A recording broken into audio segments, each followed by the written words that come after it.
Di masa-masa seperti saat ini, di mana pemerintah juga perlu menahan adanya inflasi, kemudian juga menahan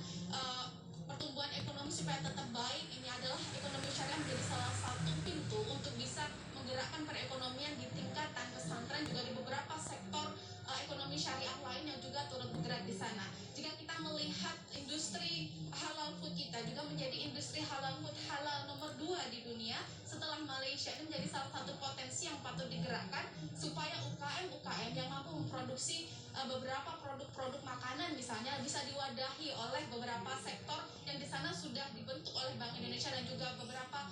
sektor lain, dan juga pemerintah Indonesia juga menggandeng beberapa eksportir halal dunia untuk bisa mewadahi ekspor makanan khususnya bagi UMKM yang mereka tergabung dalam ekonomi syariah Indonesia. Jika kita melihat indikator dari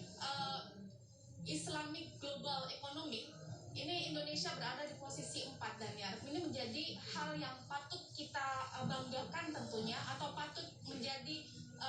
pendorong bagi kita untuk bisa tetap optimis bahwa pertumbuhan ekonomi syariah di Indonesia ini akan tetap baik ke depannya. Namun memang ada beberapa wacana yang masih perlu diperbaiki di sini terkait edukasi kepada masyarakat, bagaimana supaya mereka memahami seperti apa sebenarnya sistem perekonomian syariah, kemudian juga praktek-praktek di lapangan, di mana masih ada praktek-praktek di sana yang tidak dipahami secara 100% oleh masyarakat terkait seperti apa sebenarnya ekonomi syariah. Karena memang ekonomi syariah ini tidak hanya berkaitan dengan perbankan saja, atau juga tidak hanya berkaitan dengan keuangan saja, tapi juga sektor bisnis yang juga di sana perlu digerakkan adalah yang berkaitan dengan sektor bisnis syariah. Ini banyak sekali masyarakat yang belum mengetahui. Melihat dari topik atau tujuan utama dari Festival Ekonomi Syariah 2022 ini, ada beberapa target capaian yang ini dicapai, yang diantaranya adalah Glow Global, kemudian Glow Digital, dan juga Agriculture. Mengingat agriculture ini menjadi salah satu yang akan menjadi sektor didorong oleh pemerintah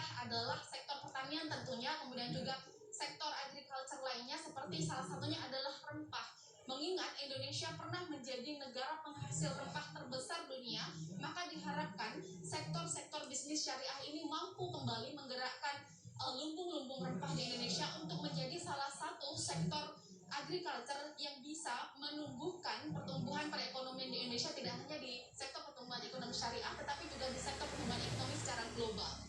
Baru saja disampaikan oleh Gubernur Provinsi Jawa Timur, memang mengingat Provinsi Jawa Timur ini sebagai penghasil beras misalnya, penghasil produk-produk pertanian juga yang cukup besar, maka kehadiran Festival Ekonomi Syariah di Provinsi Jawa Timur ini menjadi salah satu hal yang juga diharapkan mampu mendorong sektor agriculture yang ada di Provinsi Jawa Timur, yang di sana digerakkan juga secara sistem perekonomian syariah dan menjadi peluang bisnis tentunya bagi masyarakat yang tidak hanya di lingkungan pesantren tetapi juga masyarakat yang di sini juga sudah bekerja sama dengan beberapa sektor untuk bisa menumbuhkan sektor bisnis mereka, termasuk diwadahi melalui usaha kecil menengah yang di sini juga diharapkan nanti mereka bisa tumbuh secara baik. Nah, jika kita melihat dari sektor bisnis masyarakat di kelas UMKM misalnya, mereka juga membutuhkan adanya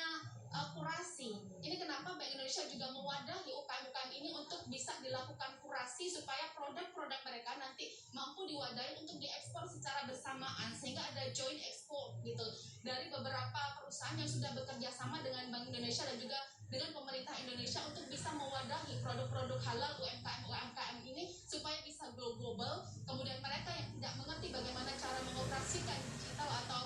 teknologi secara digital, mereka akan diwadahi dan juga diajarkan bagaimana mengoperasikan digital, sehingga pemasaran mereka tidak hanya melalui jalur konvensional tapi juga melalui jalur digital, dan juga mewadahi pertanian-pertanian di berbagai sektor agriculture untuk bisa di sana juga dilakukan QC, kemudian bagaimana meningkatkan produk pertanian untuk bisa